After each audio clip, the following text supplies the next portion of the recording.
Em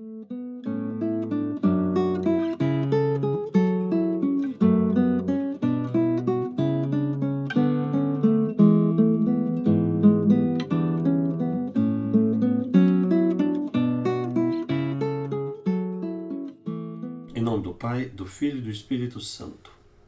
Santo Anselmo, rogai por nós. Nossa Senhora de Guadalupe, rogai por nós. Olá, seja bem-vindo ao grupo de estudos Santo Anselmo. Seja bem-vindo ao nosso curso de leitura comentada do Catecismo da Igreja Católica. Essa é a nossa 21ª aula.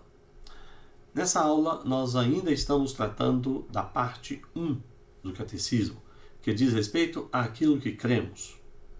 Dentro da parte 1, estamos vendo a seção 2, que é uma análise detalhada do Credo dos Apóstolos. Na seção 2, estamos também no capítulo 2, Creio em Jesus Cristo. Esse capítulo 2 é dividido em artigos. Estamos hoje no 3º artigo, Jesus Cristo, concebido pelo poder do Espírito Santo, nascido da Virgem Maria.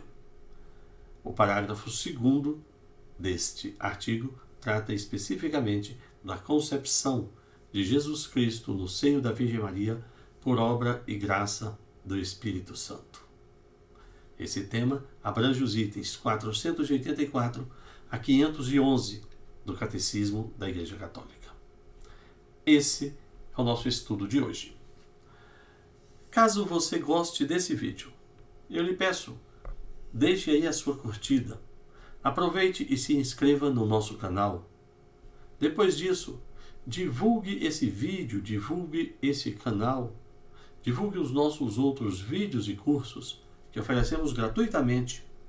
Divulgue entre os seus amigos, entre as pessoas da sua família, divulgue no meio da sua paróquia, no meio do seu movimento católico.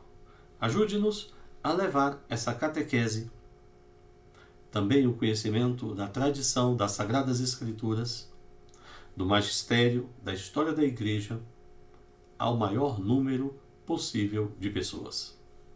Fique conosco e pode virar a página. O item 484 do Catecismo da Igreja Católica começa com a citação do texto da carta de São Paulo aos Gálatas, capítulo 4, versículo 4, que diz o seguinte: Quando chegou a plenitude dos tempos, Deus enviou o seu Filho, nascido de mulher,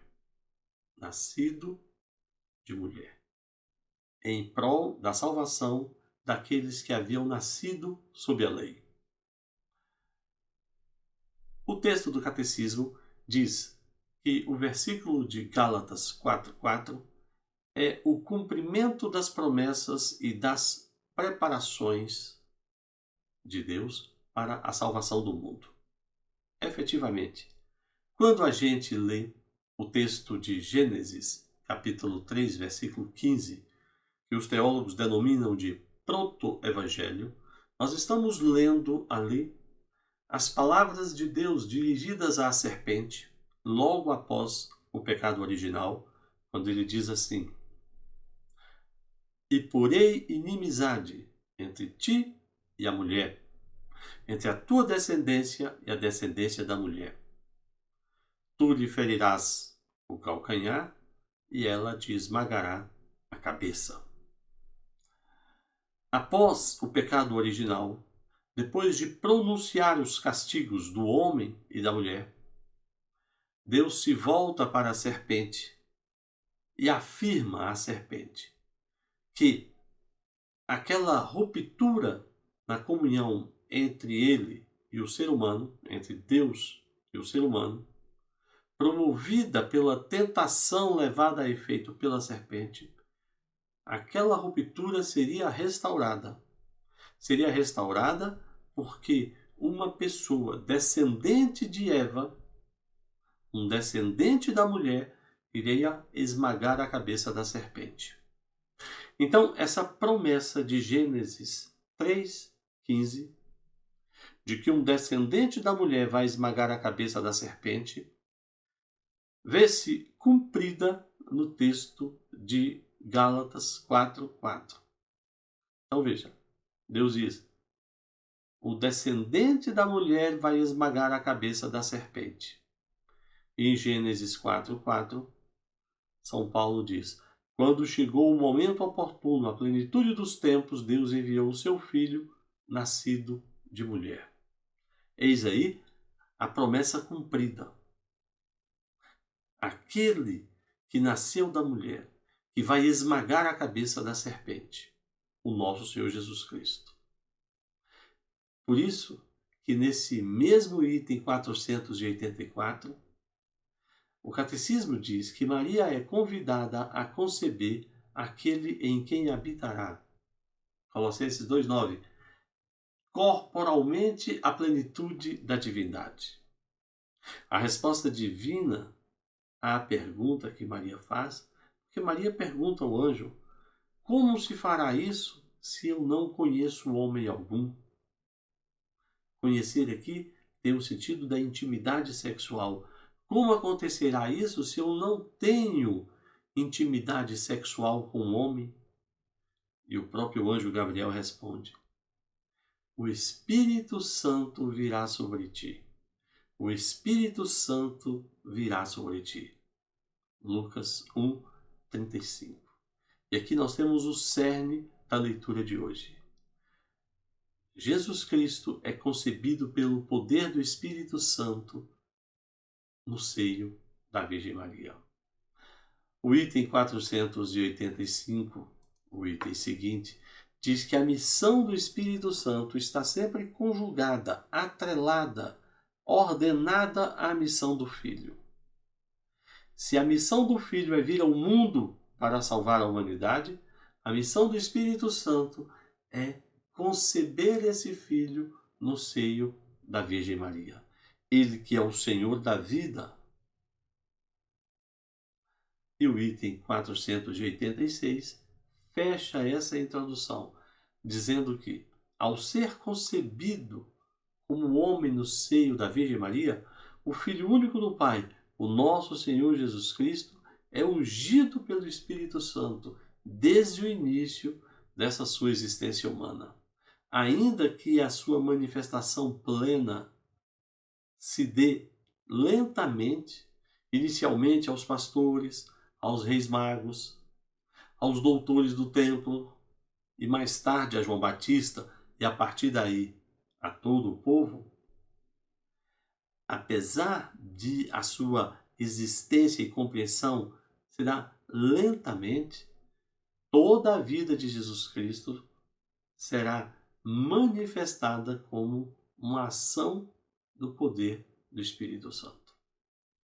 Assim, concluímos os 3 primeiros itens dessa leitura do Catecismo. Meia página. O item 487 diz o seguinte: o que a fé católica crê a respeito de Maria está fundado no que crê a respeito de Cristo. Mas o que a mesma fé ensina sobre Maria ilumina, por sua vez, a sua fé em Cristo. Com outras palavras, nós não podemos conceber Jesus Cristo sem a Virgem Maria. E não concebemos a Virgem Maria sem conceber Jesus Cristo. Por isso, o item seguinte, o item 488, vai nos falar da predestinação de Maria como mãe de nosso Senhor. Veja bem, o item 488 começa novamente com a citação de Gálatas 4:4. Deus enviou o seu Filho na plenitude dos tempos. Mas acontece que para formar um corpo, para que esse Filho de Deus tenha uma existência humana verdadeira, Deus quis que uma mulher, que uma pessoa do sexo feminino, cooperasse livremente para a geração do seu filho. Então, Deus escolheu para a mãe do seu filho uma filha de Israel, uma descendente da casa de Davi, uma mulher da região da Galileia, da cidade de Nazaré, prometida em casamento a um homem também da casa de Davi, chamado José, e o nome dessa mulher virgem era Maria. É o que nos conta São Lucas no capítulo 1, versículo 26 e 27. Quis o Pai das Misericórdias que a encarnação de seu Filho fosse precedida pela aceitação daquela que ele predestinou para ser mãe de Jesus. O item 489 diz que ao longo da antiga aliança, ou melhor dizendo, ao longo das antigas alianças, a missão de Nossa Senhora foi preparada. E ela foi preparada por meio da atuação e da exemplificação e do simbolismo de grandes e santas mulheres. Vamos pensar nisso um pouco. A primeira das grandes mulheres é Eva. A despeito de ter cometido o pecado, foi a ela que Deus prometeu a salvação. Foi a primeira a ser anunciada acerca da descendência, da sua descendência, que vai esmagar a cabeça da serpente. E ela guardou essa promessa. Mais tarde nós teremos Sara, que foi mãe na sua velhice. Sara que teve um único filho e que mais tarde, a partir desse filho, será feita uma grande nação, de onde sairá aquela descendente da mulher, descendente de Eva, que vai esmagar a cabeça da serpente. Depois disso, nós teremos Ana, a mãe de Samuel, teremos Débora, teremos Ruth, teremos Judite, teremos Esther, a mulher que intercede e salva o seu povo. Todas essas grandes mulheres do Antigo Testamento são como o quê? Prefigurações de Maria, prefigurações daquela grande mulher por meio da qual o Salvador virá ao mundo. O texto do Catecismo diz que com ela, com Maria, filha de Sião por excelência, passada a longa espera da promessa, cumprem-se os tempos, inaugura-se uma nova economia da salvação.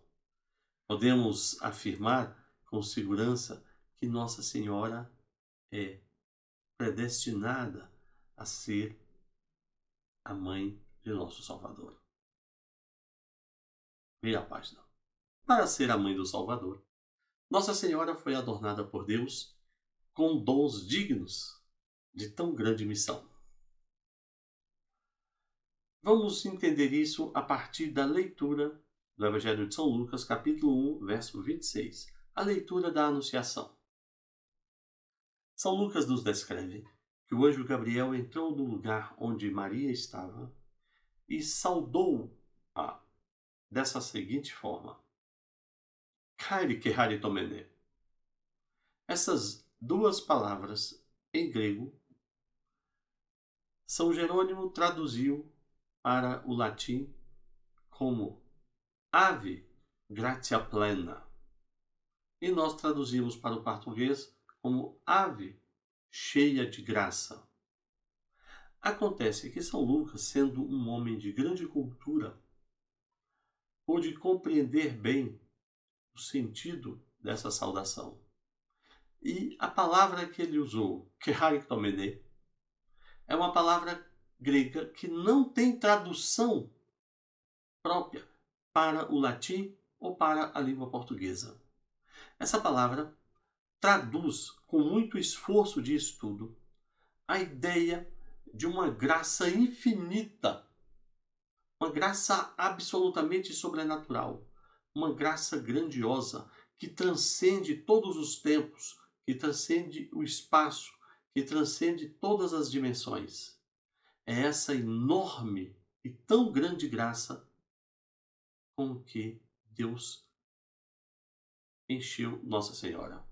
É isso que o anjo Gabriel diz quando ele saúda Nossa Senhora, registrado por Lucas, capítulo 1, versículo 26, no grego, Kyrie Keharitomene.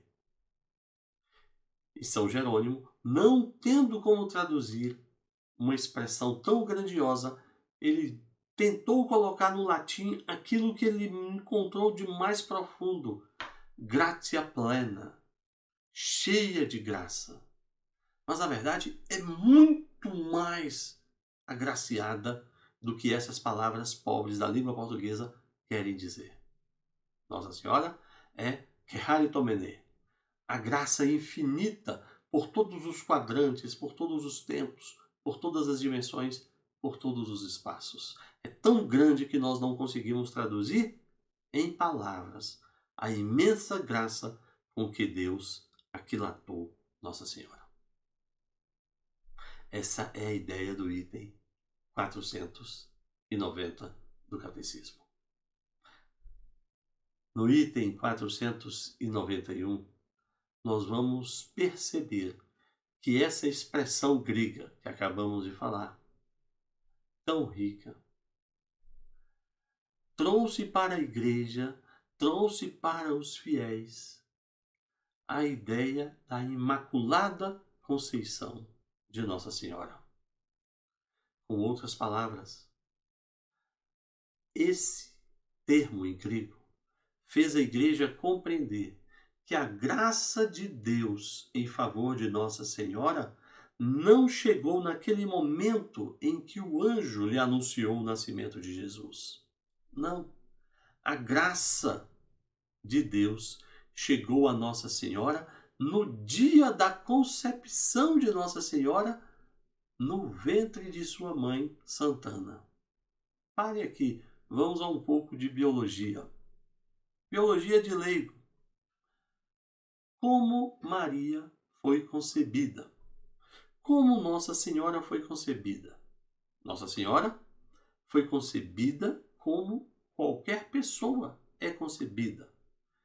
Pela conjunção de um homem e uma mulher, pela relação sexual dos seus pais. Assim, quando no interior de sua mãe o espermatozoide encontra o óvulo para fecundar, nesse momento exato da geração, o nosso Senhor infunde naquele óvulo que está sendo fecundado uma graça infinita. E por meio dessa graça,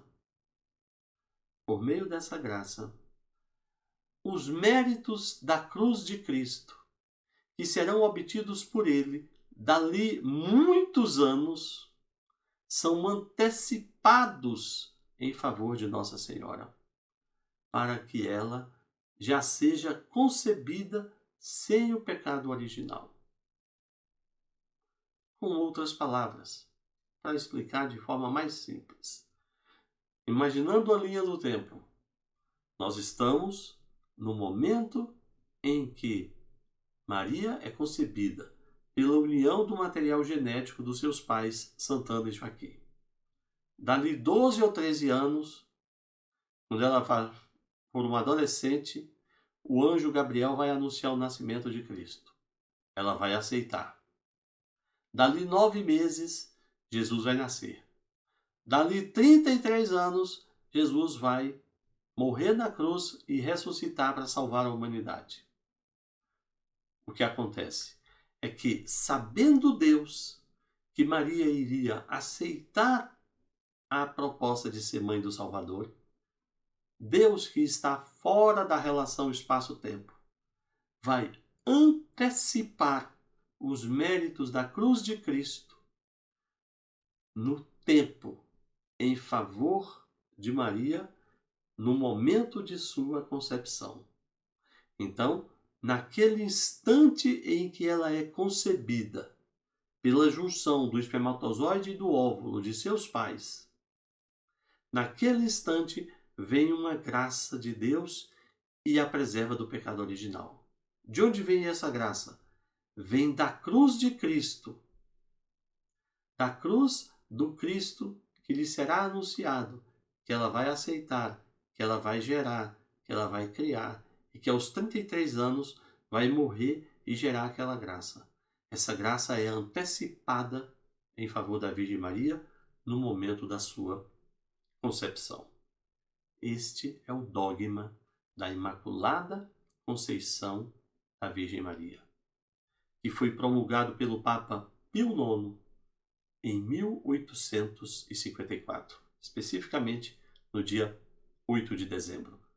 O Papa disse assim: por uma graça e favor singular de Deus, onipotente, e em previsão dos méritos de Jesus Cristo, Salvador do gênero humano, a bem-aventurada Virgem Maria foi preservada intacta de toda mancha do pecado original no primeiro instante da sua concepção. Essa é a ideia geral dos itens 490 a 493. Vira a página. Faça-se em mim segundo a tua palavra. O item 494 nos diz que no momento da anunciação, quando o anjo conclui o aviso a Maria de que ela tinha sido escolhida para ser a mãe do Filho de Deus, sob a atuação do Espírito Santo, mesmo sem conhecer intimamente a figura masculina, Maria responde com a obediência da fé. A reação de Maria é a obediência da fé. É ter fé em Deus, que realiza o impossível, e submeter-se a esse Deus.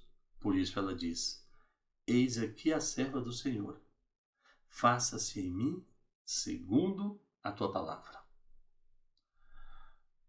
Em uma idade muito jovem, Nossa Senhora, ainda adolescente, nos dá o exemplo da obediência. Nos dá o exemplo de como abrir mão de seus sonhos, de suas pretensões, de seus desejos, de seus quereres e submeter todas essas coisas à vontade de Deus, para trilhar um caminho de obediência.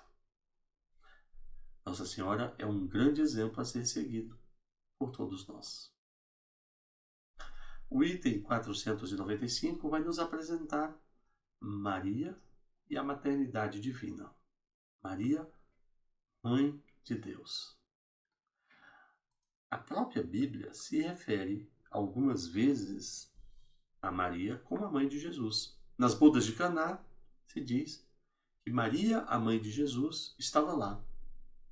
Na cruz, quando Jesus entrega Maria aos cuidados de São João, capítulo 19 e 25 de São João, está dito Maria, a mãe de Jesus. Quando Maria vai visitar Isabel, Lucas 1,43, diz o seguinte: Isabel diz: de onde me vem? Quem sou eu para receber a visita da mãe do meu Senhor? É preciso lembrar que a palavra Senhor que Isabel utilizou aí, cheia do Espírito Santo, não é outra palavra senão o termo Kyrios, que é uma imputação, um reconhecimento de divindade. E essa palavra Kyrios foi traduzida para o português como Senhor. Senhor, sinônimo de Deus. É como se Santa Isabel tivesse dito: quem sou eu para merecer a visita da mãe de meu Deus? E lembre-se que neste momento em que Santa Isabel ouve a saudação de Nossa Senhora, ela é cheia do Espírito Santo. E é cheia do Espírito Santo que ela proclama aquela jovem Maria como a mãe do seu Senhor. A Igreja afirma desde muito tempo, desde o início, que Maria é a mãe de Deus. É verdade que algumas vozes dissonantes construíram uma heresia. Nós tivemos um bispo chamado Nestórios, que defendeu a ideia de que Maria era mãe apenas do Cristo homem, não do Cristo Deus. A igreja confessa que a natureza divina está indissoluvelmente ligada à natureza humana em uma única pessoa, que é Jesus Cristo. Portanto, ao gerar Jesus segundo a carne, a união da natureza divina com a natureza humana nessa única pessoa que nasce de Maria faz dela a mãe de Deus. No momento em que alguém recusa aceitar que Maria é mãe de Deus, essa pessoa está dividindo a pessoa de Jesus Cristo em duas pessoas distintas. O homem, que seria filho de Maria, e Deus, que não seria filho de Maria.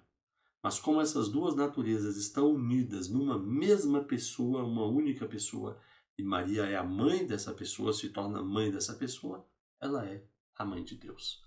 Assim a igreja decidiu no Concílio de Éfeso, no ano 431, e condenou Nestório e sua heresia.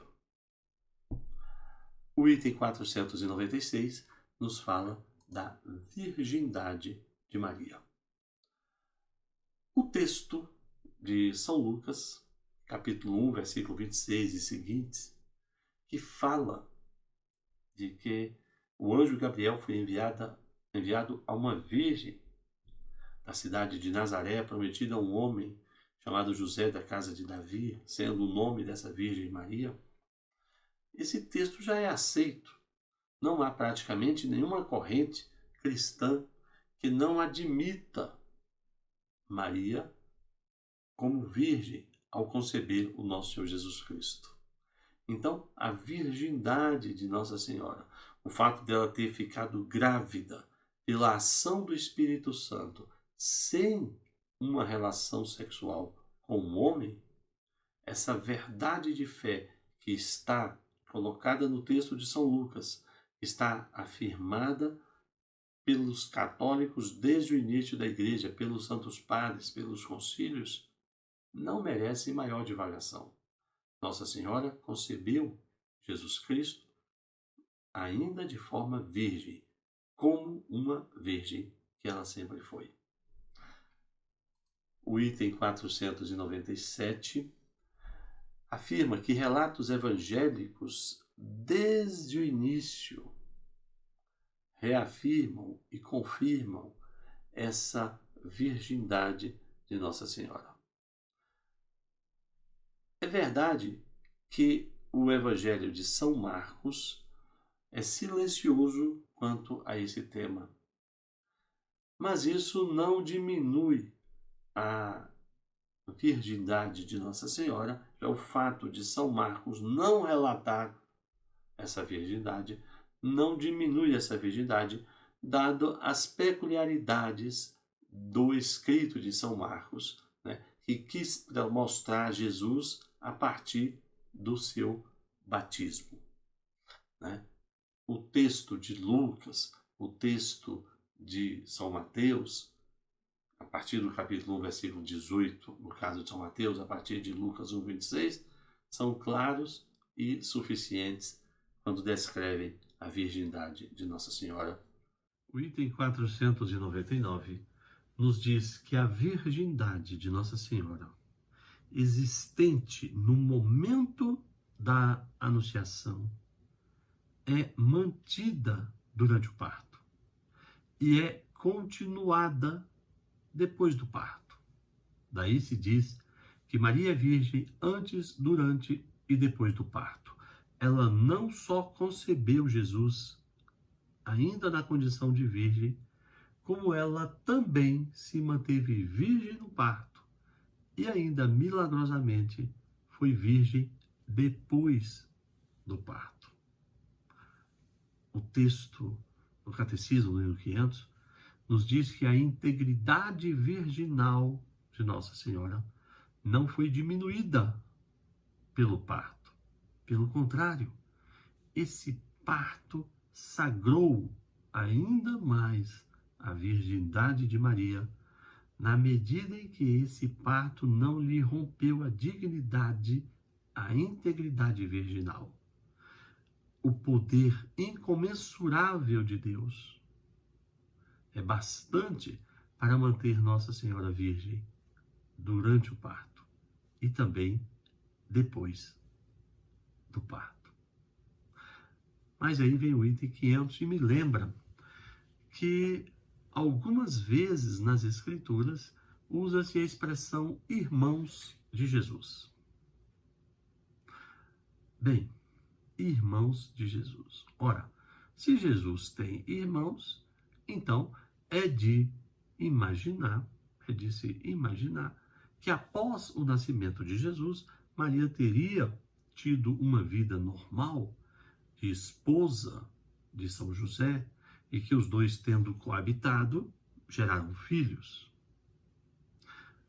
Bom, Mateus 28:1 se refere a uma outra Maria, que era uma pessoa discípula de Jesus e que tinha filhos. E também o termo irmãos, em grego, que é a palavra adelphos, não significa necessariamente irmão no sentido consanguíneo de duas pessoas filhas de mesmos pais. Adelphos é um termo genérico para parentes. Então eu posso usar o termo adelphos para um irmão de sangue, um irmão bilateral, para um meio-irmão, aquele irmão por parte de pai e mãe, ou para uma pessoa da família, um primo, é um adelphos. A igreja afirma que o nosso Senhor Jesus Cristo é o Filho único de Maria. No item 501, está dito que essa maternidade espiritual de Maria estende-se a todos os homens que o nosso Senhor veio salvar. Romanos 8:29 está dito que ela, Maria, gerou seu filho, do qual Deus fez o primogênito dentre uma multidão de irmãos. Isto é, entre os fiéis, em cujo nascimento e educação ela coopera com amor materno. Então, Maria gera e dá à luz a Jesus, um único filho gerado por Maria, gerado em seu seio pela atuação do Espírito Santo, para que, crendo nele, todos nós nos tornemos filhos adotivos de Nossa Senhora, assim como somos de Deus, que gerou Jesus antes de todos os tempos. O olhar da fé, ou melhor dizendo, o olhar virginal de Maria no desígnio de Deus. Por que essa questão da virgindade? O olhar da fé permite ou pode descobrir, tendo em mente o conjunto da revelação, as razões misteriosas pelas quais Deus, em seu desígnio, quis que seu filho nascesse de uma virgem. Por que essa questão de Maria ser virgem para Jesus nascer? Por que essa questão de Maria ser sempre virgem? Essas razões tocam tanto a pessoa e a missão redentora de Cristo, quanto o acolhimento dessa missão por Maria em favor de todos nós. Veja o que diz o Catecismo. A virgindade de Maria, item 503, a virgindade de Maria manifesta a iniciativa absoluta de Deus, encarnação. Jesus tem um só Pai, que é Deus. A natureza humana que ele assume não o afasta do Pai divino, por natureza. Filho de seu Pai segundo a divindade, por natureza, filho de sua mãe, segundo a humanidade. Mas propriamente, filho de Deus, uma única pessoa em duas naturezas. No item 504, está dito que Jesus é concebido pelo poder do Espírito Santo no seio da Virgem Maria. Ele é o novo Adão que inaugura uma nova criação. O primeiro homem, o primeiro Adão, tirado da terra, é terrestre. Lembra que a palavra Adão nos dá a ideia de humus, de terra úmida, molhada. O segundo Adão vem do céu. 1 Coríntios 15, 47. A humanidade de Cristo é, desde a sua concepção, repleta do Espírito Santo, pois Deus dá o Espírito sem medida a Jesus Cristo. É da plenitude dele, cabeça da humanidade remida, que nós receberemos a sua graça. Então veja que interessante. Jesus é concebido pelo poder do Espírito Santo na Virgem Maria. Ele é o novo Adão. Enquanto Adão veio e trouxe o pecado, Jesus veio retirar o pecado. Enquanto Adão conta com a colaboração de Eva, Jesus, para vir ao mundo, conta com a colaboração de Maria. Enquanto Eva dá a Adão o fruto da árvore do conhecimento do bem e do mal para ele comer, Maria entrega a Deus o seu ventre, para nele ser gerado o verdadeiro fruto da vida, que é o nosso Senhor Jesus Cristo. Item 504.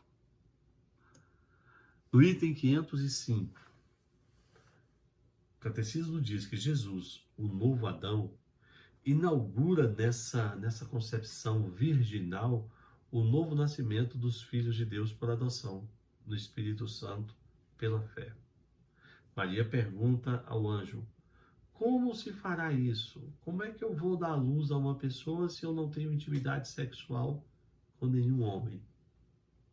A participação da vida divina não vem do sangue, nem de uma vontade da carne, mas de uma vontade de Deus. Assim, o acolhimento desta vida é virginal, pois esta é totalmente dada pelo Espírito ao homem. O sentido esponsal da vocação humana, diz o Catecismo, em relação a Deus, é realizado perfeitamente na maternidade virginal de Maria. O item 506 nos diz que Maria é virgem porque sua virgindade é o sinal de sua fé, absolutamente livre de qualquer dúvida e de sua doação sem reservas à vontade de Deus. E sua fé que lhe concede tornar-se mãe do Salvador. Com outras palavras, Maria é a mais bem-aventurada, recebendo a fé de Cristo do que recebendo a carne de Cristo. Olha que interessante. Maria é virgem porque sua virgindade é um sinal de sua fé. Uma fé absolutamente livre de qualquer dúvida. E por isso ela se doa sem reservas a Deus.